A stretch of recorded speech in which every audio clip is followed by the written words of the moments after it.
আজ আমি আমার জীবনের সর্বশ্রেষ্ঠ মুভির গল্পটি এক্সপ্লেন করতে চলেছি।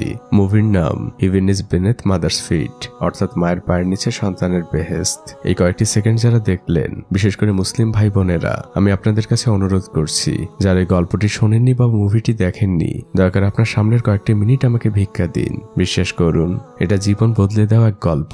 আর যদি গল্পের শেষে আপনাদের মনে হয় আপনাদের সময় নষ্ট করেছি, কমেন্ট বক্স খোলা থাকলো আপনাদের জন্য, যা ইচ্ছা বলে যেতে পারেন। আর এভাবে আমি কখনোই কোনো মুভির ইন্ট্রো দেইনি, কারণ মুভিটি আমাকে অনেক কাঁদিয়েছে, অনেক বেশি কাঁদিয়েছে। আর হয়তো মুসলিম হিসেবে আপনিও কাঁদবেন। তো কথা না বাড়িয়ে চলুন মুভির মূল গল্পে যাওয়া যাক। পাহাড়ে ঘেরা সুন্দর একটি দেশ কিরগিস্তান। বাইরে ফজরের আজান হচ্ছিল। গ্রামের শিশুটা তখন ঘুমাচ্ছিল। চারদিকে পাখির কলরব, ইমাম সাহেবের সুমধুর আজানের ধ্বনি পৌঁছে যাচ্ছে গ্রামের প্রত্যেকটি কণায়। একজন বৃদ্ধ মহিলা নামাজ আদায় করছিল। নামাজ শেষে সে দোয়া করছে, হে মহান আল্লাহ, আপনার দরবারে লাখো কোটি শুকরিয়া। আপনার কাছে শুধু একটাই ফরিয়াদ, আমার মৃত্যুর পর আমার ছেলেটাকে যেন কষ্ট পেতে না হয়, আমিন। আর এরপরেই মুভির নাম লেখা ওঠে, heaven is beneath mother's feet, অর্থাৎ মায়ের পায়ের নিচে সন্তানের বেহেশত। এই বৃদ্ধ মহিলাকে আমরা দাদি বলবো। তিনি এই মুভির অন্যতম প্রধান চরিত্র। দাদি উঠেই সকালে নাস্তা তৈরিতে ব্যস্ত। সে তার ছেলেকে ডাক দেয়, বলে, আদিল ওঠো। ভোরে ওঠা মানুষদের আল্লাহ সাহায্য করেন। এরপর দাদি আসেন তার ছেলের কাছে। তারপর সে তার ছেলের মাথায় হাত বুলিয়ে দিতে দিতে বলেন, তুই কত লাকি, আল্লাহ তোকে কত ভালোবাসে, তুই সরাসরি জান্নাতে যাবি। আদিল বলে, মা আমি সত্যি জান্নাতে যাব? আদিলের মা বলে, হ্যাঁ। আদিল তখন বলে, মা তুমি জান্নাতে যাবে না? আদিলের মায়ের মুখটা চুপসে যায়। তিনি ধীর গলায় বলেন, আল্লাহ ভালো জানেন। আদিল তখন অভিমান করে বলে, মা আমি তোমাকে ছাড়া জান্নাতে যেয়ে কি করব? তুমি জান্নাতে না গেলে আমিও যাব না। আদিলের মা বলে, বোকা ছেলে, চল তোর জন্য রুটি বানিয়েছি। আদিল খুশি মনে যেয়ে নাস্তা করতে বসে। তখন বাইরে থেকে একটি ছেলে আদিলকে খেলার জন্য ডাক দেয়। এই ছেলেটির নাম সামির, সে আদিলের বেস্ট ফ্রেন্ড। সামিরের মন খারাপ। দাদি জিজ্ঞেস করে, তুমি সকালে নাস্তা করেছো? সামির প্রথমে বলে, হ্যাঁ। দাদি বলে, মিথ্যে বলো না, আসো আদিলের সাথে নাস্তা করতে বসো। সামির তখন খুশি মনে যে নাস্তা করতে বসে, কারণ সে সকাল থেকে আসলে কিছুই খায়নি। আদিল আর সামির একটি গাছের নিচে শুয়ে শুয়ে গল্প করছিল। আপনারা নিশ্চয়ই এতক্ষণে বুঝে গিয়েছেন, আদিল কোনো স্বাভাবিক মানুষ না, সে বোকাশোকা একজন মানুষ। জন্মগতভাবে তার আর 5টা মানুষের মতো বোধ শক্তি নেই। তাই তো দাদি ভোরবেলা আদিলকে বলছিল, তুই সরাসরি জান্নাতে যাবি, কারণ মহান আল্লাহ এসব মানুষের কোনো হিসেব নিবেন না। এদিকে সামিরের মা মক্কায় থাকে, সেখানেই কাজ করে, আর সামির এখানে তার ফুফুর সাথে থাকে। দুজনই শুয়ে শুয়ে তাদের মায়ের প্রশংসা করছিল। এরপর গ্রামের সকল বাচ্চারা মিলে একসাথে লুকোচুরি খেলে। আদিল ওখানে সকল বাচ্চাদের থেকে অনেক বড়, কিন্তু অন্য সকল ছোট ছোট বাচ্চা আদিলকে সবসময় বকাঝকা করতে থাকে। কিন্তু আদিল সারাদিন এই বাচ্চাগুলোর সাথেই ঘুরে বেড়ায়। তারা একসাথে বাদাম খায়। এরপর পরন্ত বিকেলবেলা তারা ফুটবল খেলতে আসে। 2 ভাগে ভাগ করা হয়। শুধু বাকি থাকে আদিল। তাকে কোনো দলই নিতে রাজি না, কারণ সবাই জানে আদিল বোকা মানুষ, তাকে দলে নিয়ে কোনো লাভ নেই। তখন সামির এসে বলে, আদিলকে না নিলে সেও খেলবে না। তখন বাধ্য হয়ে একটি গ্রুপ আদিলকে নেয়। সে এখন গোলকিপার। ফুটবল খেলা শুরু হয়। আদিল গোলের সামনে দাঁড়িয়ে আছে। হঠাৎই সে একটি প্রজাপতি দেখতে পায়, আর সহজ সরল আদিল সেই প্রজাপতির পেছনেই ঘুরতে থাকে। এই সুযোগে গোল হয়ে যায়। তখন একটি ছেলে এসে আদিলকে অনেক বকাঝকা করতে থাকে। সে আদিলকে মারার জন্য শাসাতে থাকে। আদিল ভীত গলায় বলতে থাকে, মারামারি করা ঠিক না। তখন আদিলের সামনে এসে দাঁড়ায় সামির। তখন ওই ছেলেটি সামিরকে বলে, তুই আমার সাথে মারামারি করবি আদিলের জন্য? সামির বলে, দরকার হলে তাই করব। পাশ থেকে সবাই উৎসাহ দিতে থাকে। দুজনে মারামারির প্রস্তুতি নিতে থাকে। ঠিক তখনই গ্রামের মসজিদে মাগরিবের আজান দেয়। সামির আদিলকে বলে, আজান দিয়ে দিয়েছে, আমাদের এক্ষুনি নামাজে যেতে হবে। অন্য বাচ্চারা তখন পিছন থেকে বলছিল, তোরা ভয় পেয়ে চলে যাচ্ছিস। সামির তখন আদিলকে বুঝায়, আমি ভয় পাইনি, সবকিছুর আগে নামাজ। মসজিদে নামাজ শেষে সবাই হাত তুলে দোয়া করছে। সামিরও আল্লাহর কাছে বলে, আল্লাহ তুমি আমাকে আমার মায়ের কাছে নিয়ে যাও, আমি মক্কায় আমার মায়ের কাছে সব সময় থাকতে চাই। নামাজ শেষ হয়। ইমাম সাহেব সবার উদ্দেশ্যে বয়ান দিচ্ছিলেন। আল্লাহ প্রত্যেক সামর্থ্যবান মানুষের উপরে হজ ফরজ করেছেন। আমাদের প্রিয় নবী হযরত মুহাম্মদ সাল্লাল্লাহু আলাইহি সাল্লাম বলেছেন, যদি কেউ উত্তম নিয়তে হজ পালন করে, মহান আল্লাহ তাকে জান্নাত দান করবেন। ইমাম সাহেব সকলের উদ্দেশ্যে নবীজির বর্ণনা করা একটি ঘটনা বলতে থাকেন। একটি ছেলে তার মায়ের সন্তুষ্টি পাওয়ার জন্য ঘোড়ায় করে হজ পালন করতে রওনা হয়েছিল। তখন পায়ে হেঁটে যাওয়া লাগতো, কিন্তু পথের মধ্যেই তাদের ঘোড়াটা মারা যায়। তখন ছেলেটি তার মাকে পিঠে করে হজ পালন করিয়েছিল। আল্লাহ তাদের দুজনের জন্য জান্নাত কবুল করেছিলেন। আদিল পেছনে বসে এই ঘটনা শুনছিল। পরদিন সকালবেলা আদিল সামিরের বাসায় আসে। সামির তখন দোতলার উপরের একটি ঘরে বসে ড্রয়িং করছিল। সে আদিলকে ইশারায় চুপ থাকতে বলে। সামির আদিলকে তার করা ড্রয়িং দেখাচ্ছিল। এর মধ্যে সামিরের ফুফু নিচে আসে। সে সে সামিরকে অনেক বকাঝকা করতে থাকে আর তার মায়ের নামে অনেক বদনাম করতে থাকে। সে এক্ষুনি ছাগলগুলোকে দুধ খাওয়াতে বলে। সামির আদিলকে বলছিল, আমি আমার মাকে নিয়ে পায়ে হেঁটে হজ করতে যাব। আমরা যেদিকে নামাজ পড়ি এখান থেকে সরাসরি সেদিকে হাঁটা শুরু করব। তাহলে একসময় আমরা মক্কায় পৌঁছে যাব, কারণ মাকে নিয়ে পায়ে হেঁটে হজ করতে গেলে আমি আর মা দুজনেই জান্নাতে যাব। তখন আদিল সামিরকে বলে ওঠে, মাকে নিয়ে পায়ে হেঁটে হজ করতে গেলে মা জান্নাতে যাবে? সামির বলে, হ্যাঁ হুজুর তো তেমনই একটি গল্প বলল। আদিল সাথে সাথেই দৌড় দেয় আর সে মা বলে বলে চিৎকার করতে থাকে। গ্রামে একটি অনুষ্ঠান হচ্ছিল, আদিলের মা তখন সেখানে ছিল। আদিল সেই অনুষ্ঠানের মাঝে ঢুকে যায় আর চিৎকার করে বলতে থাকে, মা এক্ষুনি চলো। তার মা জিজ্ঞেস করে, কোথায় যাব বাবা? আদিল বলে, জান্নাতে। আদিলের কথা শুনে সবাই হেসে দেয়, শুধুমাত্র তার মা ছাড়া। মা আদিলকে বলেন, আমি আসছি। তারা দুজন হাঁটছিল। পাশ দিয়ে একজন মহিলা যাওয়ার সময় জিজ্ঞেস করে, তোমরা কোথায় যাচ্ছ? আদিল তাকে উত্তর দেয়, আমি মাকে নিয়ে জান্নাতে যাচ্ছি। সেই মহিলাও হাসতে হাসতে যায়। তখন আদিল তার মাকে প্রশ্ন করে, মা জান্নাত কি কোনো হাসির বিষয়? আদিলের মা বলে, না, আর জান্নাতে গেলে তোকে নিয়েও কেউ হাসবে না। এরপর থেকে আদিল প্রতি মুহূর্তে তার মাকে প্রশ্ন করছে, মা আমরা কখন রওনা দিব? সকাল, বিকেল, দুপুর, এমনকি রাত, সবসময় মায়ের কাছে আদিলের একটাই প্রশ্ন। মা বলেন, আজ তো অনেক রাত হয়ে গিয়েছে, কাল সকালে আমরা রওনা দিব। আদিল খুশি মনে ঘুমিয়ে পড়ে। পরদিন ফজরে আবারও আদিলের মা নামাজ পড়ছিল, কিন্তু নামাজ শেষে যখন সে উঠতে যায় তার কোমরটা হঠাৎ করেই ব্যথা করে ওঠে। প্রতিদিনের মতো সকালবেলা আজ আদিল নাস্তা করতে বসেছে। আদিল তার মাকে জিজ্ঞেস করে, আচ্ছা মা, আমার যখন 100 বছর বয়স হবে তখন তোমার বয়স কত হবে? মা মুচকে হাসি দেন আর বলেন, এখন একটু সামিরের সাথে খেলতে যা। আদিল দৌড়ে বাসা থেকে বের হয়। সে সামিরের বাসার দিকে যাচ্ছে, কিন্তু আমরা তখন দেখতে পাই সামিরের সকল মালামাল একটি গাড়িতে ওঠানো হচ্ছে। আদিল সামিরকে ডাক দেয়। সামির গাড়ি থেকে নেমে আদিলকে এসে জড়িয়ে ধরে আর বলে, আমার মা আমাকে মক্কায় নিয়ে যাচ্ছে। আদিল আর সামির দুজনের মনটাই হঠাৎ করেই খারাপ হয়ে যায়। সামির তখন আদিলের হাতে একটি সাদা কাগজ দেয় আর বলে, আমাকে এখন যেতে হবে। সামিরদের গাড়ি ছেড়ে দেয় আর সে চিৎকার করে বলে, আমি আমার মায়ের সাথে মক্কায় যাচ্ছি, তুইও তোর মাকে নিয়ে মক্কায় আয়, সেখানে আমাদের দেখা হবে। সামির চলে যায়। আদিল সে সাদা কাগজটা খোলে। সেখানে সামিরের রাখা একটি ছবি। সামিরের মাকে আর আদিলের মাকে পায়ে হেঁটে নিয়ে হজ করতে যাচ্ছে।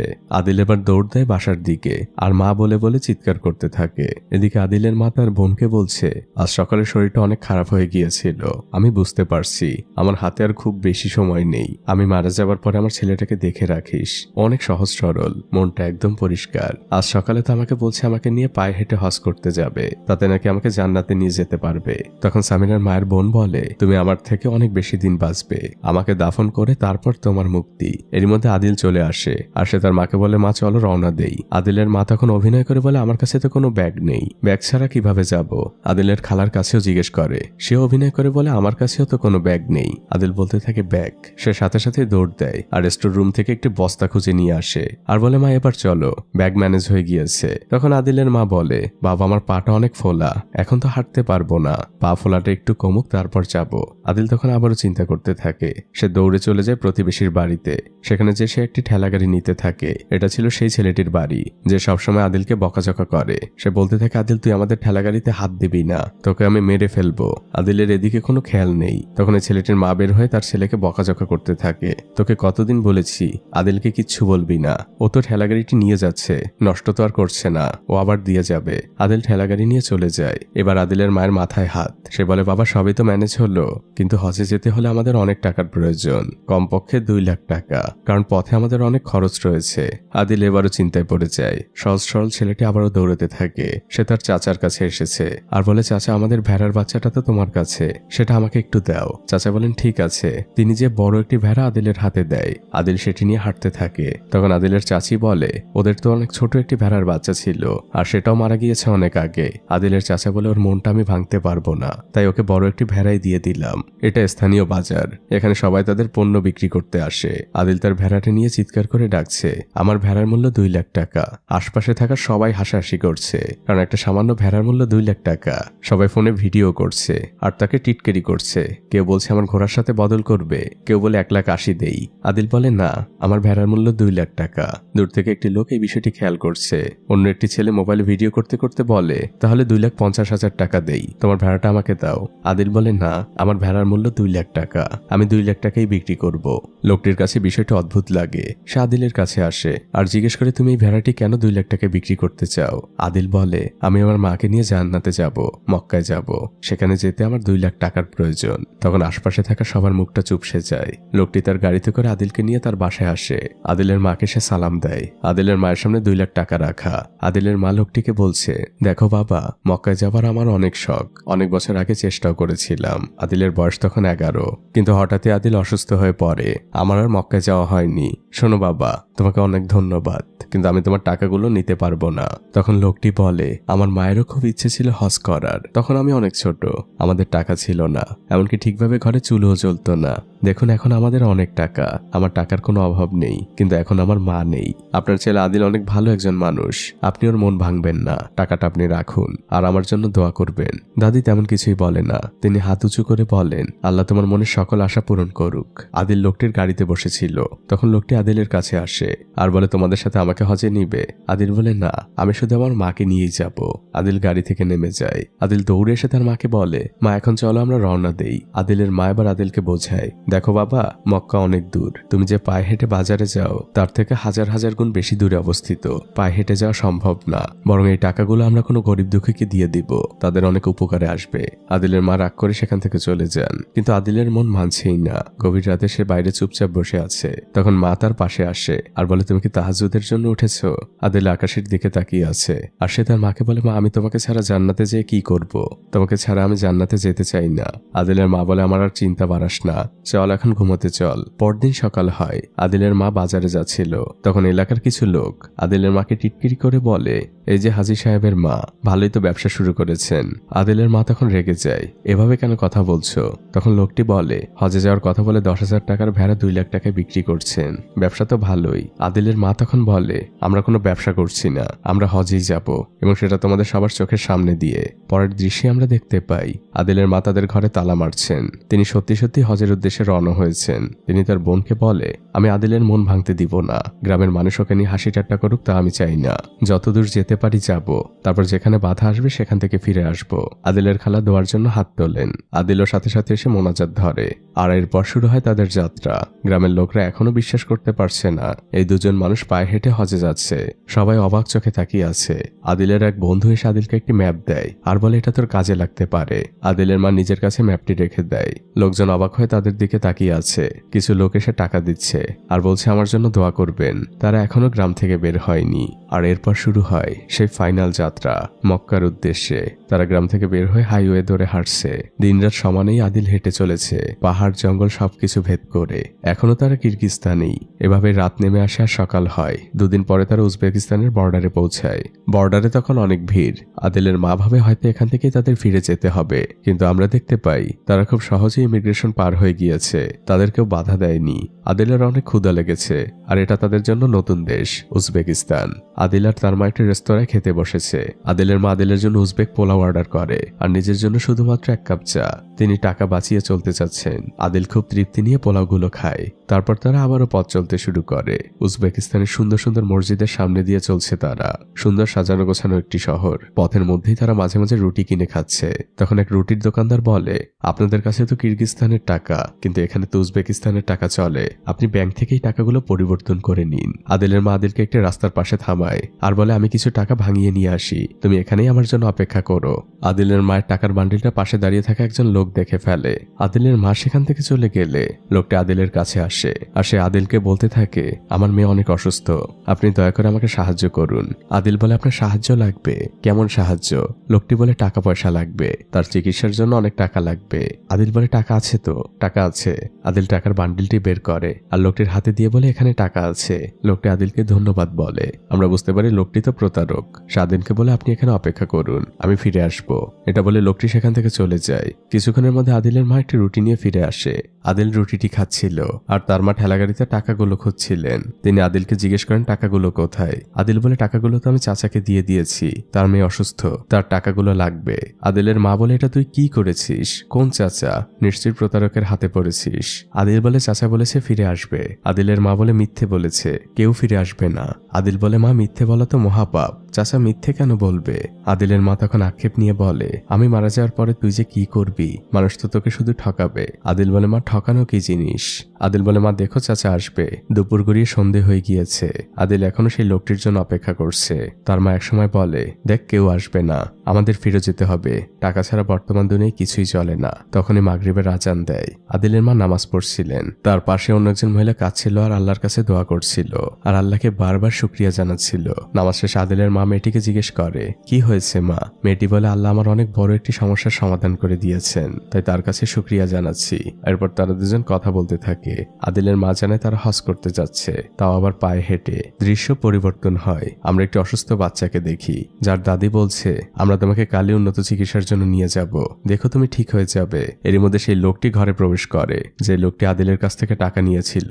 শেষে তার বাবাকে বলে, আমি ওই লোকটিকে খুঁজে পাইনি। তার হাতে একটি খাবারের থলে। তখন ওই লোকটির বাবা বলে, আমরা ওই ভালো মানুষটির কোনো প্রতিদান দিতে পারলাম না। এরই মধ্যে সেই মেয়েটি ঢোকে। শেষে বলে, আমার একজনের সাথে কথা হলো, তারা পায়ে হেঁটে হজে যাচ্ছে। যদি আমরা ওই লোকটিকে না পাই, আমরা এই খাবারগুলো এদেরকে দিতে পারি। বিষয়টি আপনারা নিশ্চয়ই বুঝতে পেরেছেন। ওই লোকটির মেয়ে আসলে অসুস্থ ছিল, টাকাগুলো তার ভীষণ প্রয়োজন ছিল। সেই টাকাগুলো আদিল দিয়েছিল। আর এই লোকটি সত্যি সত্যি খাবার নিয়ে আদিলের কাছে গিয়েছিল, কিন্তু সে আদিলকে পায়নি। তখন ওই লোকটির বাবা বলে, খাবারগুলো আমি নিজ হাতে ওনাদেরকে দিব। তিনি খাবার নিয়ে বের হন। আসলে রিজিক এমনই, যার জন্য যেটা বরাদ্দ সেটা যেভাবেই হোক না কেন তার কাছেই যাবে। উজবেক পোলাও খেয়ে দাদি অনেক ধন্যবাদ জানান। খাবারটা খুবই সুস্বাদু ছিল। লোকটি বলে, আপনারা তো পায়ে হেঁটে হজে যাচ্ছেন, তা কোন পথ দিয়ে যাচ্ছেন? আদিলের মা বলে, আমরা তুর্কিমেনিস্তানের বর্ডার হয়ে যাব। লোকটি বলে, আমিও সাইকেল চালিয়ে হজ করেছি, কিন্তু এভাবে গেলে পথ কম হতে পারে। কিন্তু তুর্কিমেনিস্তানের জন্য আলাদা ভিসার প্রয়োজন আর অনেক টাকারও, আর সেই সাথে অনেক সময়। আপনারা এক কাজ করুন, আপনারা কাস্পিয়ান সাগর পাড়ি দিন ফেরিতে করে, তারপর তুর্কি হয়ে সিরিয়ায় পৌঁছাবেন। পথ একটু বেশি হলেও এভাবেই আপনারা যেতে পারবেন। তখন আদিলের মা হতাশ হয়ে বলে, কতদূর যেতে পারবো জানি না, এমনি আমরা আমাদের টাকাগুলো হারিয়ে ফেলেছি, হয়তো ফিরে যেতে হবে। তখন লোকটি বলে, দেখুন, যদি আপনার মধ্যে কনফিউশন থাকে, যদি আল্লাহর উপর কম ভরসা থাকে, তাহলে ফিরে যান। আর যদি মনে করেন আল্লাহ রাস্তায় পা বাড়িয়েছি, আপনার ইচ্ছাশক্তি যদি দৃঢ় হয়, তাহলে দেখবেন প্রতিটা পদক্ষেপে আল্লাহ আপনাকে সাহায্য করবে। আপনি ভোরবেলা ফজরের নামাজ পড়ে আল্লাহর নাম নিয়ে বেরিয়ে পড়ুন। দৃশ্য পরিবর্তন হয়। আদিলের মা প্রতিজ্ঞা করেছে, সে যেভাবেই হোক না কেন হজে যাবেই। ফজরের নামাজ শেষে সে দুহাত তুলে আল্লাহর দরবারে দোয়া করছে, হে মহান রব, আপনি আমার পথের সকল বাধাকে সহজ করে দিন, আমাকে প্রতি মুহূর্তে সাহায্য করুন। দোয়া শেষে তিনি আদিলকে ডেকে ওঠান আর বলেন, চল। আদিল বলে, মা কোথায় যাব? মা বলেন, হজ করতে। তারা দুজন আবারও আল্লাহর নাম নিয়ে বেরিয়ে পড়ে। তারা পায়ে হেঁটে হজে যাচ্ছে। এটা যারাই জানতে পারছিল, পথের মধ্যে সবাই তাদের সাহায্য করছিল। কেউ খাবার দিয়ে, কেউ থাকার জায়গা দিয়ে, যে যেভাবে পারছিল তাদেরকে সাহায্য করছিল। কেউ খাওয়াচ্ছিল তাদের গাছের আঙুর। প্রত্যেকটা মানুষ তাদের এই হজ যাত্রায় সামিল হচ্ছিল। এমন করতে করতে তারা পৌঁছে যায় আরো একটি বর্ডারে। এখানে আমরা গাড়ির মধ্যে দুজন লোককে দেখতে পাই। তাদের মতিগতি কোনোভাবেই ভালো মনে হচ্ছিল না। পাশে একজন লোক তরমুজ বিক্রি করছিল। আদিলরা সেই দোকানের সামনে দিয়ে যাচ্ছিল। দাদি কিছুটা সামনে ছিল। তখন দোকানদার আদিলকে জিজ্ঞেস করে, এখানে অনেক মিষ্টি তরমুজ পাওয়া যায়, তুমি কি তরমুজ নিবে? আদিল মাথা নেড়ে উত্তর দেয়, হ্যাঁ নিব। লোকটি তখন বড় একটি তরমুজ আদিলের ঠেলা গাড়িতে উঠিয়ে দেয়। তখন আদিল সেখান থেকে চলে যেতে চায়। লোকটি আদিলকে ধমক দিয়ে বলে, শুধু তরমুজ নিয়ে গেলে হবে, টাকা দিবে না? আদিল বলে, আমার কাছে তো টাকা নেই। লোকটি তখন তার সময় নষ্ট করার জন্য আদিলকে অনেক বকাঝকা করতে থাকে।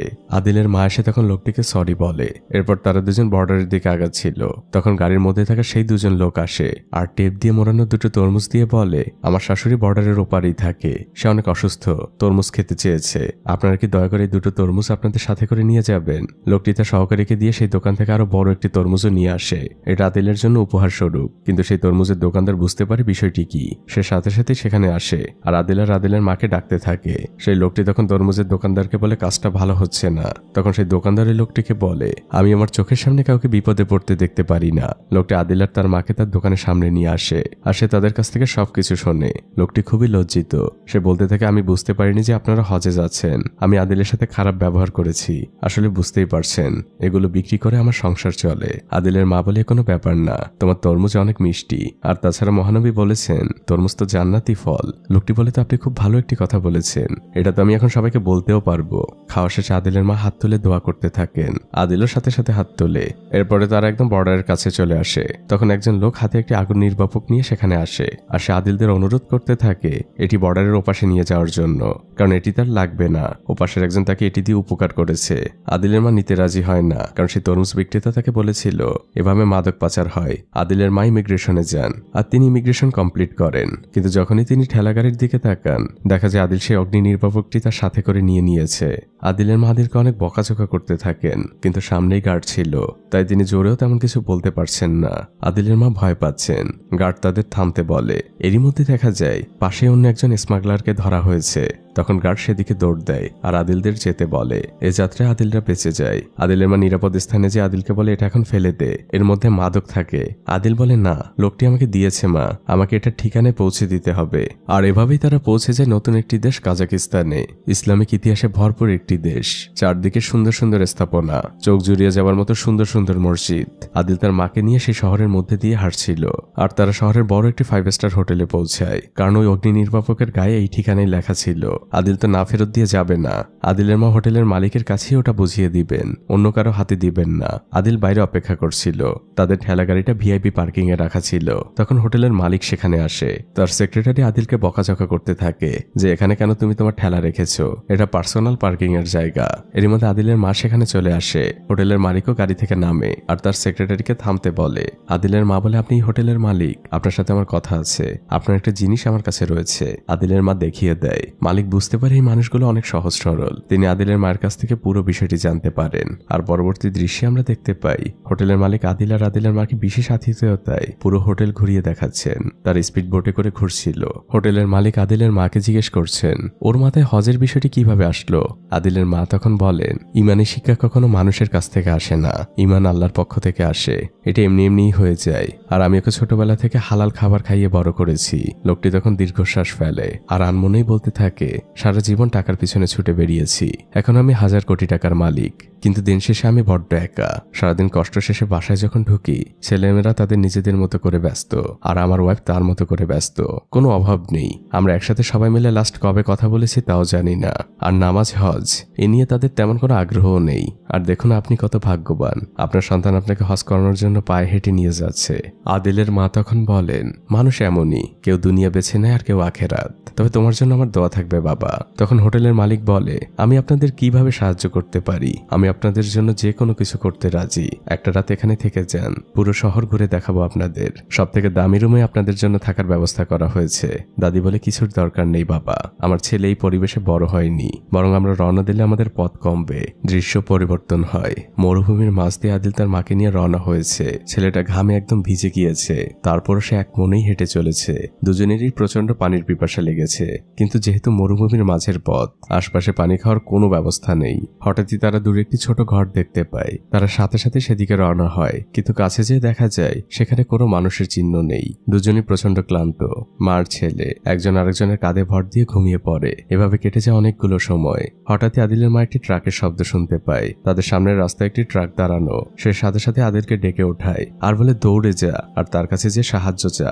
আদিল সাথে সাথে ঘুম থেকে উঠে দৌড় দেয়, কিন্তু আদিল পৌঁছানোর আগে ট্রাকটি সেখান থেকে চলে যায়। আদিল এসে রাস্তায় চিৎকার করে ডাকতে থাকে। তখন আমরা দূরে দেখতে পাই ট্রাকটি ব্রেক করেছে। দৃশ্য পরিবর্তন হয়। সেই ট্রাক ড্রাইভার আদিল আর তার মাকে পানি খাওয়াচ্ছে আর তাদের কাছ থেকে সবকিছু শোনে। তখন ট্রাক ড্রাইভার বলে, আমি আপনাদের পৌঁছে দিচ্ছি বর্ডারে। আদিল বলে, না, সামির বলেছে আমাকে হেঁটে যেতে হবে। ড্রাইভার বলে, তুমি কি পাগল? আদিলের মা থামিয়ে দেয়, বলে, আমার ছেলেটা এমনই, ও পায়ে হেঁটেই যাবে, আপনাকে অনেক ধন্যবাদ। তখন ট্রাক ড্রাইভার বলে, একটু অপেক্ষা করুন। সে আরো কিছু খাবার আর অনেকটুকু পানি নিয়ে আসে আর সেগুলো আদিলদের দেয়। আদিল আর তার মা শুক্রিয়া জানায়। ট্রাকটি চলে যায় আর সেই ট্রাক ড্রাইভার সামনে থাকা সকল ট্রাককে ওয়্যারলেসে জানিয়ে দেয়, এমন দুজন মার ছেলে যারা পায়ে হেঁটে হজে যাচ্ছে তাদের সবাই সাহায্য করবে। আদিল আর তার মায়ের অবস্থানও জানিয়ে দেয়। আর পথের মধ্যে এক একজন তাদের এক একভাবে সাহায্য করছিল। এভাবে দিন গড়িয়ে সন্ধে হয়ে যায়। একজন ট্রাক ড্রাইভার প্রায় আদিলদের সাথে অ্যাক্সিডেন্ট হতে যাচ্ছিল। কোনো মতে সে ব্রেক করে। তারপর সে আদিলদের ঠেলাগাড়িতে নতুন একটি ইমার্জেন্সি বাতি লাগিয়ে দেয়। আদিল ড্রাইভার সেই বাতি জেলে চলতে থাকে। এভাবে মধ্যরাত হয়ে যায়। মরুভূমির পাশেরই একটি জায়গায় মার ছেলে ঘুমিয়ে পড়েছে, কিন্তু রাতের বেলা সেখানে নেকড়ে আসে। আদিলের মা অনেক ভয় পেয়ে যান। তিনি আদিলকে ঘুম থেকে ওঠান। অন্যদিকে আমরা আরেকটি ট্রাক ড্রাইভারকে দেখতে পাই। সে ঘুমে ঝিমাচ্ছিল, কিন্তু হঠাৎই মরুভূমির মাঝে সে একটি ইমার্জেন্সি লাইট দেখে। সে তার গাড়ি থামায় আর তার দেখা দেখে আরো দুটি ট্রাক। তারা ওই ঠেলাগাড়ির চারপাশে খুঁজছে, কিন্তু কাউকেই দেখতে পাচ্ছে না। শুধুমাত্র একটি পড়ে থাকা জুতো দেখতে পায়। আর এরা সবাই আদিল আর তার মায়ের কথা জানে যে তারা পায়ে হেঁটে হজ করতে যাচ্ছে। তারা চারপাশে খুঁজতে থাকে। তাদের নিজেদের কাছেও ভয় লাগছিল। হঠাৎই একটি লোকের উপরে নেকড়ে আক্রমণ করে বসে। আর একদম শেষ মুহূর্তে সে অগ্নি নির্বাপক যন্ত্র দিয়ে আদিল আর তার মা নেকড়েটিকে সরিয়ে দেয়। সবাই ট্রাকের কাছে চলে আসে আর গল্প করতে থাকে। ওই ট্রাক ড্রাইভার তার ভাইকে কল দেয়, কারণ তার ভাইয়ের ট্রাকটি মক্কায় যাবে। সে তার ভাইকে বোঝাতে থাকে। তারপর সে সবার কাছে ফিরে আসে আর দাদিকে চায় না আপনাদের একটি ব্যবস্থা হয়ে গিয়েছে, আপনাদের আর কষ্ট করে যেতে হবে না, আমার ভাই আপনাদের ট্রাকে করে কালকে মদিনায় নিয়ে যাবে। তখন আদিলের মা বলে, তোমাকে ধন্যবাদ বাবা, কিন্তু আমাকে নিয়ে পায়ে হেঁটেই যাবে, ও রাজি হবে না, তোমরা আমাদের জন্য অনেক কষ্ট করেছো। আদিল তখন তার মায়ের ঠেলা গাড়িটি ওঠায় আর আবার সে হাঁটতে শুরু করে। আর আমরা তখন দেখতে পাই সেই ট্রাক ড্রাইভার আদিলদের একদম পিছু পিছু যাচ্ছে, তাদের আলো জেলে পথ দেখাচ্ছে। আর সে তার কোম্পানিতেও ফোন করে জানায় তার পৌঁছাতে একদিন বেশি লেট হবে। সে আর কোনো রিপ্লাই শোনে না, সে তার ওয়াকি টকিটি বন্ধ করে রেখে দেয়। এভাবে পুরো রাত আদিলদের পেছনে পেছনেই সে ট্রাক চালাচ্ছিল। এভাবে ভোর হয়ে যায়। তখন কাস্পিয়ান সাগরে থাকা ফেরি থেকে কল আসে, সেখানে ট্রাক ড্রাইভার আগেই ফোন করে রেখেছিল। সেখান থেকে জানানো হয় সর্বশেষ ফেরি ছাড়তে আর মাত্র 30 মিনিট বাকি, এর মধ্যেই পৌঁছতে হবে। ট্রাক ড্রাইভার তখন গাড়ি থামিয়ে নিচে নামে আর আদিলের মাকে বলে, আমাদের হাতে মাত্র 30 মিনিট সময় আছে, কিন্তু এই সময়ের মধ্যে আমাদের এখনো প্রায় 6 কিলোমিটার যেতে হবে, এই পথটুকু অন্তত ট্রাকে চলুন। আদিলের মা বলেও রাজি হবে না। তখন ড্রাইভার কিছু না ভেবেই ওই ঠেলা গাড়িটি ধাক্কা দিতে থাকে। তারা সবাই মিলে ফেরি ধরার জন্য দৌড়াচ্ছে। একসময় তারা পোর্টে পৌঁছে যায়। তখন রাত নেমে এসেছে। ড্রাইভার আদিলের মাকে জিজ্ঞেস করে, একটি জিনিস বুঝলাম না, ট্রাকে মদিনায় যাওয়া যাবে না, কিন্তু জাহাজে ওঠা যাবে। আদিলের মা বলে, চুপ করো, আদিল শুনতে পারলে আবার নতুন করে ঝামেলা পাকাবে। একজন লোক আগে থেকে অপেক্ষা করছিল। তিনি আদিলের মাকে বলেন সবকিছু দ্রুত করতে হবে। আদিলরা একটি জাহাজে উঠেছে। সেই লোকটি আদিলদের একটি রুম দেখিয়ে দেয় আর আদিলের মাকে বুঝিয়ে বলে, আপনারা এক মুহূর্তের জন্যই রুম থেকে বের হবেন না, আমাদের ক্যাপ্টেন খুব খারাপ মানুষ, তিনি জানতে পারলে অনেক ঝামেলা হবে, একদম চুপচাপ এই রুমের মধ্যে বসে থাকবেন। আদিলের মা বলে, ঠিক আছে। দৃশ্য পরিবর্তন হয়। আদিলের মা নামাজ পড়ছিল। তখন দরজায় কেউ কড়া নাড়ে। আদিল দরজা খুলতে যায়, কিন্তু তখনই তার মা দোয়া করতে শুরু করে। আর দোয়া শেষে সে আদিলকে বলে, বাবা দরজা খোলা যাবে না, তোমার আঙ্কেল আমাদের নিষেধ করেছে। আদিল বলে, মা আমি সমুদ্র দেখিনি, আমি সমুদ্র দেখতে চাই। আদিলের মা বলেন, পরে দেখো। এটা বলে তিনি ঘুমিয়ে যান। আর যখন তার ঘুম ভাঙে সে আশপাশে আদিলকে দেখতে পায় না। এদিকে আমরা দেখতে পাই আদিল সে ক্যাপ্টেনের সাথেই দাঁড়িয়ে আছে। ক্যাপ্টেন অনেক ড্রিঙ্কস করেছে, তাই সে মাতাল। সে আদিলের সাথে অনেক গল্প করছে। এর মধ্যে আদিলের মা পেছন থেকে সে ফিস ফিস করে ডাকতে থাকে, আদিল এদিকে আয়। সে ক্যাপ্টেন জানতে পারলে আমাদের কপালে দুর্ভোগ আছে। ক্যাপ্টেন তখন আদিলের মাকে ডাক দেয় আর আদিলকে বলে, এই হচ্ছে তোমার মা, আপনারা প্লিজ এখানে থাকুন। আদিলের মা বলে, না এখানে থাকা যাবে না, এই জাহাজের ক্যাপ্টেন খুব খারাপ মানুষ, তিনি জানতে পারলে অনেক বকাঝকা করবেন। এর মধ্যে সেই লোকটি চলে আসে আর সে ক্যাপ্টেনকে শান্ত করার চেষ্টা করে। আদিলের মা বলে, আমরা এখান থেকে যাই, ক্যাপ্টেন তো অনেক খারাপ মানুষ, তিনি দেখলে বাবা তোমার ঝামেলা হবে। তখন লোকটি বলে, ইনি হচ্ছেন ক্যাপ্টেন, আর আপনারা এখানে দাঁড়িয়ে থাকুন, কোনো প্রবলেম হবে না। লোকটি ক্যাপ্টেনকে নিয়ে যায়। আর পরের দৃশ্যে দেখা যায় সে আদিল আর তার মাকে অনেক খাবার দিয়েছে, এগুলো ক্যাপ্টেনই পাঠিয়েছে। আদিলের মা বলেন, উনি তো এখন নেশাগ্রস্ত, সকালে আমাদের দেখলে তো অনেক বকাঝকা করবেন। তখন লোকটি বলে, ক্যাপ্টেন অনেক রাগী মানুষ, কিন্তু মনের দিক থেকে অনেক ভালো, ওনার কাল সকালে কিছুই মনে থাকবে না। এভাবে ভোর হয়ে যায়। জাহাজ প্রায় তুর্কির কাছাকাছি পৌঁছে গিয়েছে। ক্যাপ্টেন জাহাজ ফেরানোর জন্য প্রস্তুতি নিচ্ছেন। আদিলের মা আদিলকে ঘুম থেকে ওঠায় আর বলে, বাবা আমরা পৌঁছে গিয়েছি, আমাদের এখনই নামতে হবে। সেই লোকটি আদিলদের গোপনে জাহাজ থেকে নামায়। ক্যাপ্টেনের কিছুই মনে নেই। আর এভাবে আদিলরা পৌঁছে যায় নতুন এক দেশ তুর্কিতে। চারদিকে উঁচু উঁচু দালানে ঘেরা একটি দেশ। আদিল তার মাকে নিয়ে একটি পার্কের মধ্যে দিয়ে হাঁটছিল। তার পাশ থেকে একটি বাচ্চা দৌড়াচ্ছিল। আদিলও তাকে অনুসরণ করছিল। পথের মধ্যে আদিলের মা আদিলকে থামতে বলে যে আমার শরীরটা ভালো লাগছে না, আমি একটু হাত মুখটা ধুয়ে নেই। এদিকে আদিল তখন দূর আকাশে একটি ফায়ার বেলুন দেখতে পায়। সে তার পেছনেই ছুটতে থাকে। এদিকে আদিলের মা তখন বলে, বাবা আমার হাতটা একটু ধর। ততক্ষণে আদিল চলে গিয়েছে অনেক দূরে। আদিলের মা পানিতে পড়ে যান। আশপাশের মানুষ তাকে ধরে নিয়ে হসপিটালে চলে যায়। এদিকে আদিল পথ হারিয়ে ফেলেছে। সে শহরের এদিকে ওদিকে ঘুরতে থাকে, কিন্তু সে সেই পার্কটি খুঁজে পাচ্ছে না। কিন্তু অনেকটা খোঁজাখুঁজির পর সে সেই পার্কে পৌঁছায়। আর পৌঁছানো মাত্রই সে চিনতে পারে পার্কটি। সে সাথে সাথে দৌড়ে চলে যায় তার ঠেলাগাড়ির কাছে, যেখানে সর্বশেষ তার মাকে দেখেছিল। কিন্তু আশপাশে কোথাও তার মা নেই। আদিল তখন পানির মধ্যে তার মায়ের হাতের আংটিটি দেখতে পায়। সে সাথে সাথে নেমে পানি থেকে আংটিটি ওঠায়। আদিলের দিকে আশপাশে সবাই তাকিয়েছিল। পরের দৃশ্যেই দেখা যায় একজন পুলিশ সদস্য আদিলের মায়ের খবর নিচ্ছে। তখন ওপাশ থেকে জানানো হয় তাকে সরকারি হসপিটালের মর্গে রাখা হয়েছে। পুলিশ অফিসারের মুখটা চুপসে যায়। তিনি এই কথা কিভাবে আদিলকে বলবেন যে তার মা মারা গিয়েছে। পুলিশ অফিসার তার গাড়িতে করে আদিলকে নিয়ে সে হসপিটালের সামনে আসে। আর সে সেই মর্গের দরজা দিয়ে টোকা দিতে থাকে। একজন ডক্টর তখন বের হয়। তিনি তার সহকারীকে ডাক দেন। তখন সে ভদ্রমহিলা এসে জানায় ওনার মা তো মারা যায়নি, উনি স্ট্রোক করেছিলেন। উপরে কেবিনে ভর্তি আছে, মারা গিয়েছে অন্য একজন মহিলা। পুলিশ অফিসারের সাথে সাথে আমিও স্বস্তির নিঃশ্বাস ফেলি। আদিলের মায়ের জ্ঞান ফিরে এসেছে। আদিল তার রুমে ঢোকে। মা তখন আদিলকে বলে, তুই কোথায় গিয়েছিলি? তোকে না কতবার বলেছি অচেনা শহরে আমাকে ছেড়ে কোথাও যাবি না। আদিল লজ্জা পাচ্ছে।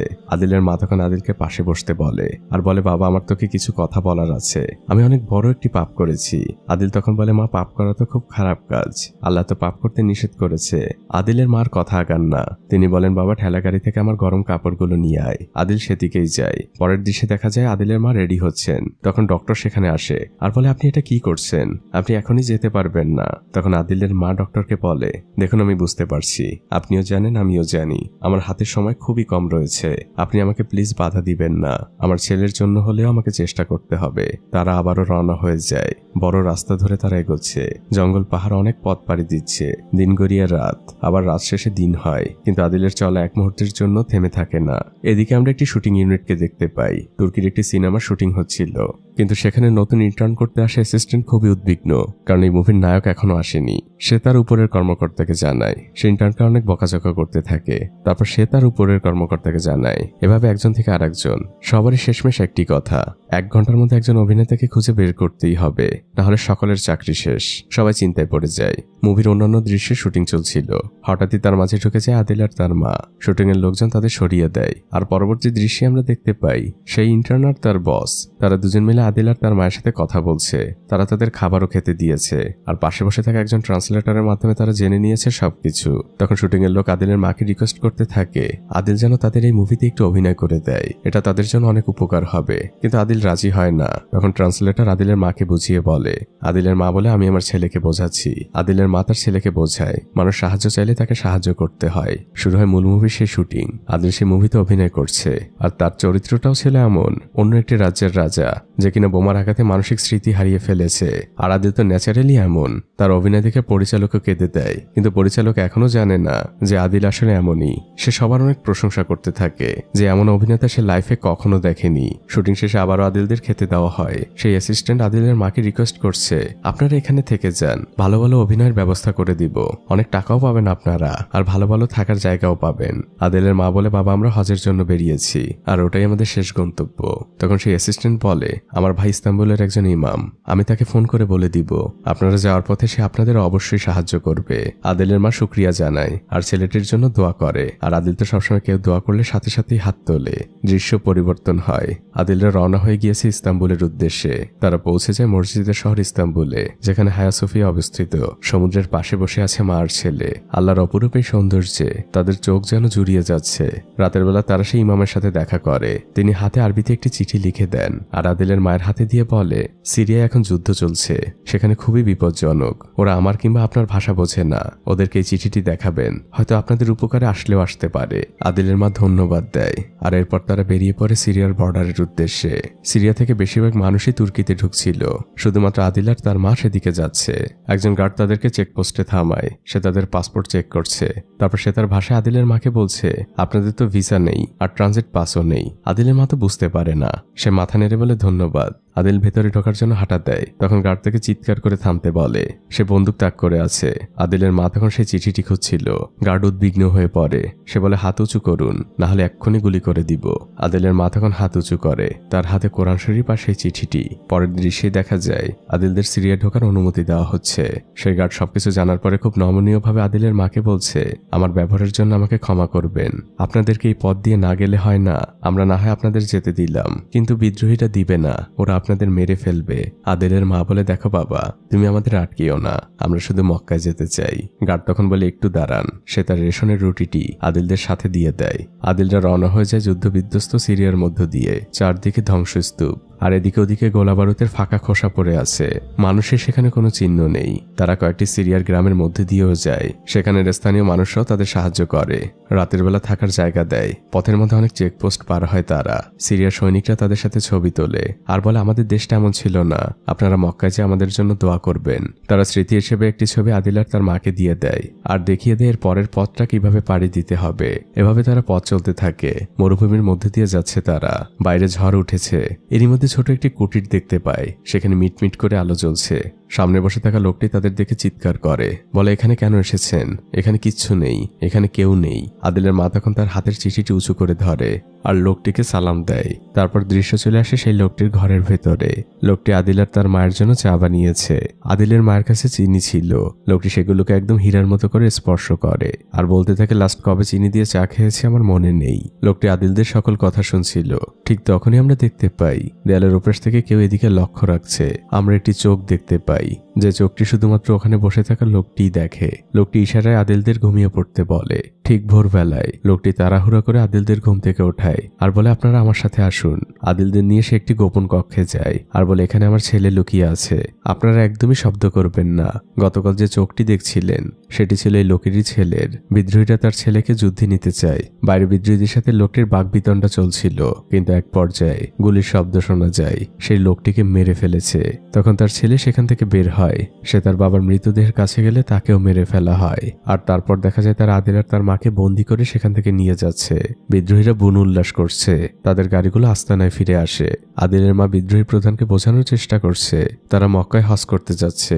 সেই চিঠিটিও দেখায়। তখন অন্য একজন সদস্য আদিলদের পাসপোর্টটি প্রধানের হাতে দেয় আর সেই পাসপোর্টের মধ্যে ছিল সরকারি বাহিনীর সাথে তোলা সেই স্মৃতিময় ছবি, যেটা দেখে বিদ্রোহীরা সন্দেহ করে নিশ্চয়ই এরা গুপ্তচর। আর এরপরে শুরু হয় এক অমানবিক নির্যাতন। সহজ সরল মানুষ আদিল, সে তো কিছুই জানে না, কিন্তু তাকে একের পর এক জেরা করা হচ্ছিল। একজন মহিলা তাদের পাশে ট্রান্সলেট করে দিচ্ছিল, কিন্তু আদিল তো কিছুই বলতে পারছে না। সে শুধু বলে, আমি আমার মার কাছে যাব। আমার মা কোথায়? আদিলকে অনেক মারা হচ্ছিল। আদিল বারবারই বলছিল, চাচা আমি কি করেছি? আমাকে কেন মারছেন? আদিল পানি খেতে চায়, কিন্তু তার সামনে পানি নিয়ে আসা হয় ঠিকই, কিন্তু পানি আর খেতে দেওয়া হয় না। রক্তাক্ত করে ফেলা হয় আদিলকে। সেই দৃশ্য দেখার মতো না। আদিল আর তার মাকে পাশাপাশি একটি জেলে বন্দি রাখা হয়েছে। মা আদিলের হাতটা শক্ত করে চেপে ধরেছেন। তিনি বারবারই পড়ছেন, লা ইলাহা ইল্লাল্লাহু মুহাম্মাদুর রাসূলুল্লাহ সাল্লাল্লাহু আলাইহি ওয়াসাল্লাম। আদিল তার মাকে জিজ্ঞেস করছে, মা চাচারা আমাকে কেন মারছে? আমি কি করেছি? এরই মধ্যে সেই ট্রান্সলেটর মেয়েটি আসে। সে এসে আদিলের মাকে বলে, আমি কিছু খাবার নিয়ে এসেছি।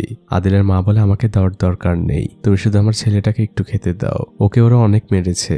সেই মেয়েটি আদিলের মাকে বলে, আমি শুনেছি ওরা আপনাদের ছেড়ে দিবে, আপনারা কালিমুক্ত হয়ে যাচ্ছেন। এই চিঠিটা আপনার কাছে রাখুন, আমার পরিবারের কাছে পৌঁছে দিবেন আর তাদের বলবেন আমি ভালো আছি আর যত তাড়াতাড়ি সম্ভব আমি এখান থেকে পালাবো, আমাকে নিয়ে চিন্তা না করতে। মেয়েটি সেখান থেকে চলে যায়। আদিলের মা শুধু জিজ্ঞেস করে, তোমার নাম কি? মেয়েটি নাম বলার আগেই সেখানে গার্ড চলে আসে। পরের দৃশ্যেই দেখা যায় সেই বিদ্রোহীরা আদিলের জন্য অনেক ভালো ভালো খাবারের আয়োজন করেছে, কিন্তু আদিলের মা খুবই রেগে আছেন। তিনি ওখানের কোনো খাবার স্পর্শ করেন না। বিদ্রোহী ট্রান্সলেটরের মাধ্যমে ক্ষমা চায় আর আদিলের মায়ের উদ্দেশ্যে বলে, আমরা আদিলকে নতুন পোশাক পরিয়ে এখান থেকে মুক্ত করব। পরের দৃশ্যে তাই দেখা যায়। আদিলকে একটি কালো চাদরে মোড়ানো হয়েছে আর ওই ট্রান্সলেটরের মাধ্যমে সে বলে, আমি আপনাদের কাছে ক্ষমা চাচ্ছি। কিন্তু আদিলের মা এখনো রেগে আছেন, কারণ তার সন্তানের শরীরে এখনো কত শত আঘাতের চিহ্ন। এরপরেই তারা তাদের ঠেলাগাড়ি নিয়ে রওনা হয়ে যায় বর্ডারের দিকে। মরুভূমির পথ দিয়ে তারা চেকপোস্টের দিকে আগাচ্ছিল, কিন্তু সেই বিদ্রোহী প্রধান দূরবীন দিয়ে তাদের উপরে লক্ষ্য রাখছিল। আর আমরা বুঝতে পারি এখানে অনেক বড় একটি ঝামেলা হয়েছে।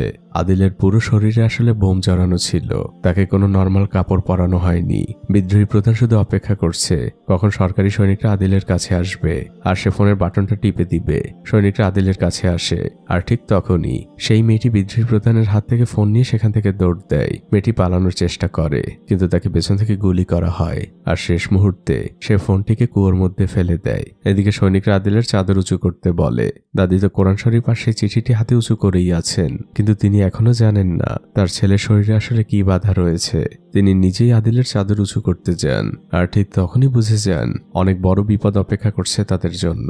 আদিলের শরীরে বোম দেখে সৈনিকরা পিছে চলে যায়। কেউ কেউ বলতে থাকে গুলি করে দেই, একজন নিষেধ করে। তারা ওয়াকিটকিতে কমান্ডারের সাথে যোগাযোগ করে। কমান্ডার জানে নিরাপদ দূরত্বে থাকো আর তাদেরকে ওখানেই বসে থাকতে বলো। আমাদের ইউনিটের বোম স্কোয়াডকে খবর দাও। কিন্তু সেই বোম বিশেষজ্ঞ এখন বাইরে রয়েছে, সবাই তার ফিরে আসার জন্য অপেক্ষা করছে। এদিকে আদিল তার মাকে বারবারই বলছে, মা আমি একটু পানি খাবো, আমার অনেক পিপাসা পেয়েছে। কিন্তু মার ছেলের সেখান থেকে নড়ার একটুও সুযোগ নেই। সৈনিকরাও মার ছেলের কথা শুনছিল। একজন বলে ওদের একটু পানি দেই, কিন্তু তারা ভয়ও পাচ্ছে। তারা কমান্ডারের কাছ থেকে পারমিশন নেয়। কমান্ডার বলে দূর থেকে তাদের পানি দাও। তখন একজন সৈনিক একটি পানির বোতল ছুঁড়ে মারে। এভাবেই অপেক্ষা চলতে থাকে। কিছুক্ষণ পরে সেই বোম বিশেষজ্ঞ ইউনিটে ফিরে আসে। সে এসে প্রস্তুতি নিচ্ছে। সর্বপ্রথমে সে নামাজ পড়ে নেয়, কারণ সেভাবে এটাই হয়তো তার জীবনের শেষ নামাজ। এভাবেই শুরু হয় প্রস্তুতি। ভারী ড্রেস পরে সে আর ধীরে ধীরে ধীরে আদিলদের কাছে যায়। প্রথমে সে আদিলের বোমাটা পর্যবেক্ষণ করে, তারপর সে আবার ফিরে আসে আর কমান্ডারকে জানায় এই বোমাটি নিষ্ক্রিয় করা সম্ভব না, এর একটাই উপায়, ওটাকে খুব সাবধানে শরীর থেকে খুলতে হবে, আর তাতে বিস্ফোরণের সম্ভাবনা 70 ভাগ। আমাদের হাতে সম্ভাবনা খুবই কম, শুধু একটাই আশা, আমরা আদিলের মাকে বলতে পারি, তিনি যদি আমাদের সাহায্য করেন। আদিলের মা তো এক কথায় রাজি। তাকে শিকল কাটার জন্য অনেকগুলো ব্লেড দেওয়া হয়েছে, তাদের সামনে একটি ওয়াকিটকি রাখা, সেখানে সেই অফিসার নির্দেশনা দিচ্ছেন আর আদিলের মা ধীরভাবে কেটেই চলেছেন। বিকেল গড়িয়ে সন্ধ্যা, সন্ধ্যা গড়িয়ে রাত, আদিলের মা এখনো কেটে চলেছেন। ইউনিটের সবাই ওয়াকিটকিতে তাদের উৎসাহ যোগাচ্ছে।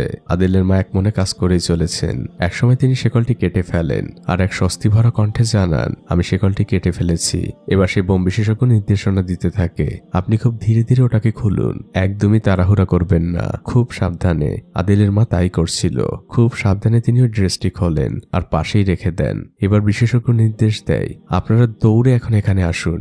আদিলের মা আর আদিল দৌড় দেয়, কিন্তু পরক্ষণেই আদিল ফিরে আসে। সে তার সেই ঠেলা গাড়িটি নিতে ভুলে গিয়েছিল। ইউনিটে থাকা প্রত্যেকটি সদস্য উল্লাস করছে, তারা যেন এক যুদ্ধে বিজয়ী হয়েছে। কমান্ডার আদিলদের অনেক আতিথেয়তা করছেন। তিনি তো আদিলদের ভাষা বোঝেন না, তাই তিনি ফোনে তার এক বন্ধুর সাহায্য নিয়েছেন।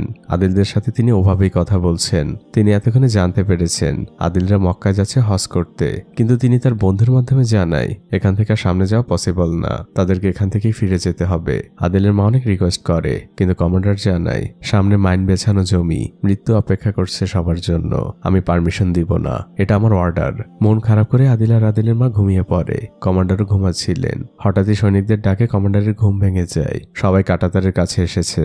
কমান্ডার দ্রুত একটি দূরবীন নেয় আর আমরা সেই দূরবীনের মধ্যে দিয়ে দেখতে পাই মাইন বেছানো মাঠের মধ্যে দিয়ে মার ছেলে ছুটে চলেছে। কমান্ডারের হাত কাঁপছে, সে বারবারই পড়ছে লা ইলাহা ইল্লাল্লাহু মুহাম্মাদুর রাসূলুল্লাহ। এক মনেই সে পড়ে যাচ্ছে। আর অন্যদিকে আমরা দেখতে পাই চাকায় বেঁধে বেঁধে একের পর এক মাইন বিস্ফোরণ হচ্ছে। কোনোভাবে তারা কাটিয়ে যাচ্ছে। আদিলের মা মাথা নিচু করে আছেন। আদিল সামনের দিকে ছুটে চলেছে। ওখানে দাঁড়িয়ে থাকা প্রত্যেকটি সৈনিক দোয়া করছে, কিন্তু একসময় সবকিছু নিস্তব্ধ হয়ে যায়। কমান্ডারের চোখ পানিতে ছলছল করছিল, তার হাতগুলো শীতল হয়ে গিয়েছে। তিনি মন খারাপ করে সেখান থেকে চলেই যাচ্ছিলেন। তখন একজন সৈনিক বলে, স্যার ওই দিকে দেখুন। তিনি আবারও দূরবীনে চোখ রাখেন। মার ছেলে দুজনে হাত নেড়ে বিদায় জানাচ্ছে আর কৃতজ্ঞতা জানাচ্ছে। তারা বর্ডার পার হয়ে গিয়েছে। সবাই এক স্বস্তির নিঃশ্বাস ফেলে আর আল্লাহু আকবার বলে চিৎকার করে ওঠে। এরপর শুরু হয় মার ছেলের আবারও ছুটে চলা। তারা মরুভূমির মধ্য দিয়ে মক্কার দিকে আগাচ্ছে। অনেক পথ পাড়ি দেয় তারা। আর ফাইনালি সেই স্বপ্নের শহর, সেই পবিত্র শহর যার জন্য এত কষ্ট, তারা মক্কায় পৌঁছে যায়। দাদি মিটিমিটি করে তার চোখ দুটো খোলেন। এজন্য চোখের জন্য এক অন্যরকম শান্তি। নিজের চোখেই যেন তিনি বিশ্বাস করছেন না। তারা পৌঁছে গিয়েছে কাবা ঘরের একদম কাছাকাছি। আর একটি গলির মধ্যে হঠাৎই আদিল বলে ওঠে, দেখো মা ওই যে চাচা। আর আমরা তখন দেখতে পাই সেই লোকটিও হজ করতে এসেছে, যে তাদের 2 লাখ টাকা দিয়ে সাহায্য করেছিল। তিনি আদিলদের বলেন, আমি তো আমার চোখকে বিশ্বাসই করতে পারছি না। আপনারা পায়ে হেঁটে পৌঁছে গিয়েছেন মক্কায়, এজন্য এক স্বপ্ন। এখন থেকে আপনাদের আর কোনো চিন্তা নেই। আল্লাহর রহমতে এখন আমি আপনাদের সকল খেয়াল রাখবো। আপনারা আমার সাথেই থাকবেন। আর পরবর্তী দৃশ্যে আমরা দেখতে পাই হজের কার্যক্রম শুরু হয়ে গিয়েছে। লক্ষ লক্ষ হাজির সাথে আদিল আর তার মাও এহরামের কাপড় জড়িয়ে হেঁটে চলেছেন কাবার দিকে। চারদিকে মহান আল্লাহর গুণগান। শুরু হয় আদিল আর তার মায়ের হজ পালনের শুরু। কিন্তু হঠাৎই আদিলের মা অসুস্থ হয়ে পড়েন। তাকে হসপিটালে নেওয়া হয়। বিশেষ কেয়ার নেওয়া হচ্ছে তার। সেই লোকটি তখন আদিলের মায়ের কাছে আসে। আদিলের মা তখন ধীর গলায় জিজ্ঞেস করেন, আরাফার ময়দানে না গেলে তো আমার হজ কবুল হবে না। লোকটি মাথা নেড়ে উত্তর দেয়, হ্যাঁ। আদিলের মা বলে, আমাকে আরাফার ময়দানে যেতেই হবে। লোকটি বলে, আমি ব্যবস্থা করছি। 2 জন নার্স আপনার সাথে দেওয়া হবে। আর পরবর্তী দৃশ্যে আসে চোখের এক অন্যরকম শান্তি। 2 জন নার্স সহ আদিল আর তার মা পৌঁছে গিয়েছে আরাফার পাহাড়ের উপরে। দাদির সাথে সাথেই বসে পড়েন আর আকাশের দিকে 2 হাত উঁচু করে ধরেন। শুরু হয় তার দোয়া। তার গ্রামের একটি লোকও বাদ যায় না। সামির থেকে শুরু করে গ্রামের প্রত্যেকটি লোকের জন্য তিনি দোয়া করেন। পথে আসতে যারা যারা তাদের সাহায্য করেছে, দাদি একজনকেও ভুলে যান না। প্রত্যেকের জন্য আল্লাহর দরবারে দোয়া করেন তিনি। দিন গড়িয়ে বিকেল হয়ে গিয়েছে। লক্ষ লক্ষ হাজি আরাফার ময়দানে সমবেত হয়েছেন। চারদিকে এক শান্তির সুঘ্রাণ। রাত নেমে এসেছে। সবাই যে যার মতো করে কোরআন তেলাওয়াত করছে। দাদিও সেখানে বসে আছেন। আদিল তার মায়ের পা স্পর্শ করে নিচেই বসে আছে। আদিলের মা আদিলকে বলে, তোকে আমার এখন কিছু কথা বলতেই হবে, এখনই সময়। এরপরে সময় পাবো কিনা জানি জানি না। আদিল বলে কি কথা মা? তখন সেই নার্স দুজন আসেন আর আরবিক ভাষায় বলেন এখন আপনাকে যেতে হবে। তখন সেই লোকটি এসে দাদিকে বোঝায় আপনাকে ফজর পর্যন্ত আরাফার ময়দানে থাকতে হবে না, আপনি এখন যেতে পারেন। দাদি মাথার ইশারায় সম্মতি জানান। আর পরবর্তী দৃশ্যে দেখা যায় সেই হৃদয় ছোঁয়া মুহূর্ত, কোটি মুসলমানের স্বপ্ন, আমার স্বপ্ন। হজের মূল কার্যক্রম শুরু হয়ে গিয়েছে। হাজিরা তাওয়াফ করছে। সেই লাখ লাখ মানুষের মধ্যে রয়েছে আদিল আর তার মা। মাকে আদিল পিঠে নিয়েছে আর পিঠে নিয়েই তাওয়াফ করছে। এই দৃশ্যটি কখনো ভোলার না। হজ শেষ হয়, দাদি আর আদিল পাশেই বসে আছেন। দীর্ঘক্ষণ তারা দুজন কাবা ঘরের দিকে তাকিয়ে আছে। দৃশ্য পরিবর্তন হয়। আমরা আদিলের মায়ের মুখে অক্সিজেন মাস্ক দেখতে পাই। আদিল তার মায়ের পাশেই বসে আছে। সে তার মাকে বলছে মা এখন তো আমরা দুজন একসাথে জান্নাতে যেতে পারবো। আদিলের মা কাঁপা কাঁপা হাতে তার মুখের মাস্কটি খোলেন আর আদিলকে বলেন সোনা মানিক আমার, আজকে তোকে এত বছরের জমানো সেই কথাটি বলি, আমি আসলে তোর আসল মা না। আদিল বলে মা আসল মা কি? তখন আদিলের মা বলতে শুরু করে সালটা ছিল 1989। তারও 20 বছর আগে আমার বিয়ে হয়েছিল, কিন্তু আমার কোনো সন্তান হয়নি। তাই 20 বছর পরে আমার স্বামী আমাকে ছেড়ে দেয়। আমি গ্রামে ফিরছিলাম স্টেশনে ট্রেনের অপেক্ষায়। তখন পিছন থেকে একজন ফর্সা মহিলা আসলো আর সে তার কোলের বাচ্চাটিকে আমার হাতে দিয়ে বলে আপনি প্লিজ ওকে একটু ধরুন, আমি এক্ষুনি আসছি। তারপর সে চলে গিয়েছিল। আর কথা উল্টে আমি যখন তোকে প্রথম দেখেছিলাম আমার মনটা একদম ওলটপালট হয়ে গিয়েছিল। আমি তোকে নিয়ে স্টেশনে হাঁটতে শুরু করলাম। অনেক কাঁদছিলি তুই, কোনোভাবেই থামানো যাচ্ছিল না। তোর তখন তোর আসল মায়ের প্রয়োজন ছিল, কিন্তু এভাবে সময় কাটতে থাকে, তোর মায়ের কোনো খোঁজ নেই। আমি তোকে মিথ্যে দুধ খাওয়ানোর অভিনয় করলাম যাতে তোর কান্নাটা থামে, কিন্তু এভাবে 3 দিন অপেক্ষা করেছিলাম আমি স্টেশনে, কিন্তু তোর মা ফিরে আসেনি। তাই ভাবলাম হয়তো আল্লাহ তোকে আমার জন্য পাঠিয়েছে। কোনো কিছু না ভেবে তোকে নিয়ে উঠে গেলাম গ্রামে ফেরার ট্রেনে। ঠিক তখনই জানালার বাইরে দেখি তোর মা অপেক্ষা করছে, তোকে চারদিকে খুঁজছে। প্রচন্ড হিংসে হলো আমার। এই 3 দিনে তোকে বড্ড বেশি ভালোবেসে ফেলেছিলাম। আমি চাইনি তোকে ফেরত দিতে, তাই লুকিয়ে রেখেছিলাম তোকে। চলে এসেছিলাম এই গ্রামে। আমি অনেক বড় একটি পাপ করেছিলাম, জানি না আল্লাহ আমাকে ক্ষমা করবে কিনা, কিন্তু আজ তোকে জানিয়ে গেলাম আমি তোর আসল মা না, তোর আসল মা অন্য কেউ। আদিল বলে আমার অন্য কোনো মায়ের দরকার নেই, তুমি আমার মা, আমি তোমাকে ভালোবাসি। আদিলের মা বলে আমিও তোকে অনেক ভালোবাসি রে। আদিলের মা মুস্কি হাসি দেন আর বলেন বাবা আমি এখন একটু বিশ্রাম নেই। আদিল বলে ঠিক আছে মা। সে তার মায়ের কম্বলটি টেনে দেয় আর বাইরে বসে অপেক্ষা করতে থাকে। আর পরবর্তী দৃশ্যে আমরা দেখতে পাই আদিলের মায়ের মুখের উপরে কাফনের কাপড়টা টেনে দেওয়া হচ্ছে। তিনি দুনিয়ার মায়া ত্যাগ করে চলে গিয়েছেন। আদিল এখনো জানে না মৃত্যু মানে কি। সে এখনো তার মায়ের সাথেই আছে। তার মাকে যেদিকে নিয়ে যাওয়া হচ্ছিল আদিলও তার সাথে সাথে যাচ্ছিল। আদিলের মাকে মক্কায় দাফন করা হয়। সেই লোকটি আর আদিল বসে দোয়া করছিল। দোয়া শেষে আদিল জিজ্ঞেস করে চাচা এখন কি মা জান্নাতে যাবে? লোকটি বলে ইনশাল্লাহ। আদিল বলে মা আমাকে সবসময় বলতো আমিও জান্নাতে যাব। লোকটি বলে হ্যাঁ, তোমার উপর আল্লাহর বিশেষ এক রহমত রয়েছে, তোমার হিসেব অনেক সহজ। আদিলের চোখ বেয়ে পানি পড়ছে। সে বলে চাচা আমাকে কত অপেক্ষা করতে হবে জান্নাতে যে মাকে দেখার জন্য? সহজ সরল এই মানুষের কথায় চোখের পানি আটকে রাখা বড্ড কঠিন। আদিল চোখের পানি মুছতে মুছতে বলে আমি কালী গ্রামে চলে যাব। দৃশ্য পরিবর্তন হয়। আদিল তার ঠেলাগাড়িতে অনেকগুলো জমজম কূপের পানি নিচ্ছে। সেই লোকটি এসে জিজ্ঞেস করে এত পানি দিয়ে কি করবে? আদিল বলে আমার গ্রামের মানুষদের জন্য। লোকটি আদিলের হাতে বিমানের টিকিট দেয় আর বলে তোমাকে এখন আর কষ্ট করে ফিরতে হবে না, তুমি আরামেই ফিরতে পারবে আর খুব কম সময় লাগবে। আদিল বলে না, আমি পায়ে হেঁটে এসেছি, পায়ে হেঁটেই ফিরে যাব। লোকটি আদিলকে অনেক বোঝায়, কিন্তু আদিল তার ঠেলাগাড়িটি নিয়েই হাঁটতে শুরু করে। লোকটি এক দীর্ঘ শ্বাস ফেলে আর তার ব্যাগটি সঙ্গীদের হাতে বুঝিয়ে দিয়ে বলে এগুলো নিয়ে তোমরা চলে যেও, আমি ওর সাথেই ফিরবো। লোকটিও আদিলের সাথে হাঁটা শুরু করে আর আদিলকে জিজ্ঞেস করে তুমি পায়ে হেঁটে কেন ফিরবে? আদিল তখন বলে কারণ আমাকে ওয়াদা রক্ষা করতে হবে, এই ঠেলাগাড়িটি ফেরত দিতে হবে। লোকটি শুধু ব্যাকগ্রাউন্ড থেকে উচ্চারণ করে আল্লাহু আকবার। তিনি আল্লাহর কাছে সাহায্য চান আর পায়ে হেঁটেই ফিরতে শুরু করেন। আর এই ফিরে চলার দৃশ্যের মধ্যে দিয়েই এই মুভিটি এখানেই শেষ হয়ে যায়। মুভিটি যখন দেখেছিলাম অনেক কেঁদেছি। পৃথিবীর এই মোহর জন্য অনেক পিছিয়ে আছি আমরা। আদিলদের মতো বিনে হিসেবের মানুষগুলো আসলেই ভাগ্যবান। হয়তো তারা আমাদের মতো করে দুনিয়াটা পায় না, কিন্তু তারা যেটা পায় সেটাই দুনিয়ার থেকে অনেক বেশি মূল্যবান। আমি জানি না এই মুভিটি আপনার জীবনে কোনো প্রভাব ফেলবে কিনা, তবে আমার জীবনে ফেলেছে, মনে থাকবে সারা জীবন। আপনার মতামত আমাকে জানাবেন। আর একটি কথা, মুভিটি যদি সত্যি আপনার কাছে ভালো লেগে থাকে তাহলে অবশ্যই লাইক দিবেন। এই ভিডিওতে যদি আগামী 1 সপ্তাহে 5000 লাইক পূর্ণ হয় এমন আরেকটি গল্প নিয়ে আপনাদের সামনে হাজির হব। তো ভালো থাকবেন আপনারা, দোয়া করবেন আমার জন্য যেন কখনো সত্যিকারের হজ পালন করতে পারি। আজকের মতো বিদায়।